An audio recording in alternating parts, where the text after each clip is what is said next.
Welcome to the Political Checkmate, and today I'm going to checkmate Robert Reich's video debunking 4 myths about inflation. So here we go. The truth about inflation is getting covered up by countless myths spewed by corporations and their political lackeys. Here are the facts. Fact number 1, inflation is not being driven by wage increases. Although wages have been rising, they've been rising more slowly than prices. Hourly wages grew by 5% in the past year, but prices rose 8.6%. This means when you adjust for inflation, workers actually got a 3.5% pay cut over. I, for one, don't think workers' wages increases are the true cause of inflation.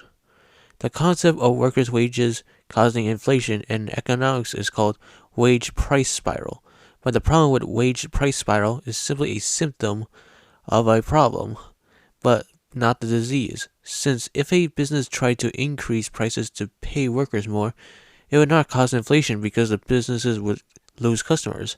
A more logical scenario where a business could raise prices but still keep their customers would be where the customers have more money to spend. Since under a fixed supply of money, if costs increase under a certain sector of the economy, then there will be customers scaling back consumption of other products.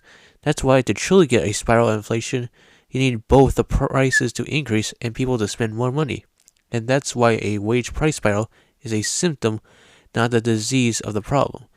Anyway, if we're to use Reich's own logic in number 2, then workers are truly responsible for inflation then. You would see why in just a second. The past year. Fact number 2, corporate profits are one of the main drivers of inflation. Corporations are raising prices above what's needed to cover their higher costs. These markups have soared. Corporations are getting away with this price gouging because they face little or no competition, and they're using the specter of inflation as a cover. Last year, corporations raked in their highest profits in 70 years. One recent study found that over half the increase in prices we've been experiencing can be attributed to fatter corporate profits.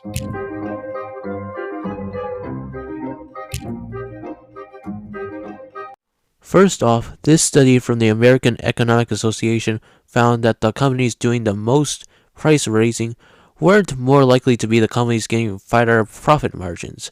A second explanation for the markups, according to this Kansas City Federal Reserve paper, is that businesses raise prices to help offset future costs.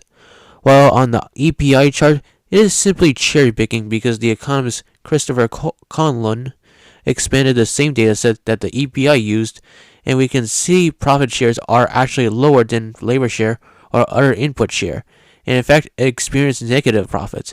Even sectors with high levels of concentration had their profits drop, such as the meatpacking and shipping.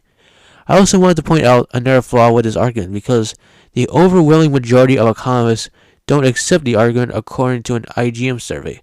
I wanted to make this quote by economist David Author. I don't see the logic. U.S. markets have been concentrated for decades, but high inflation is less than 1 year old. Another thing the IGM survey shows is that the majority of economists don't believe that antitrust would help solve that inflation problem.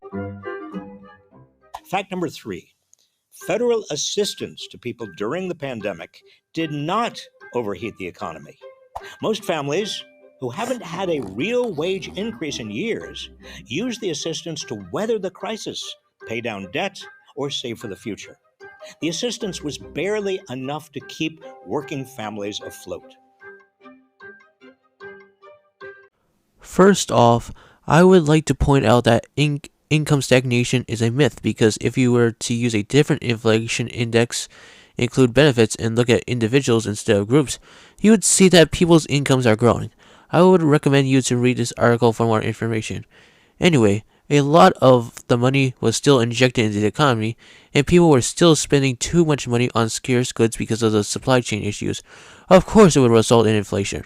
After all, if we look at real personal consumption expenditures per capita, it is above what the CBO estimated back in January 2020. Also, economist Michael Strain has estimated that the stimulus caused inflation to go up 3 percentage points, while economist Jason Furman estimated it to be as high as 4 percentage points. Fact number 4. Inflation is not the result of President Biden's or Democrats' policies. Republicans want to blame them for rising prices. They're all in denial. The Democrats need to look in the mirror because the problem is the Democrats. But Democrats have tried advancing bills to bring down prices and address corporate price gouging. Yet Republicans and a handful of corporate Democrats refuse to pass them. So, First off, windfall taxes, it appears that it actually fuels inflation, according to the economist, but let's say hypothetically it helps reduce inflation. Well, according to the data, it appears that windfall taxes as a cure would be worse than the disease because it reduces domestic production and it increases imports. It might even harm efforts to decarbonize because of higher costs and lower investment.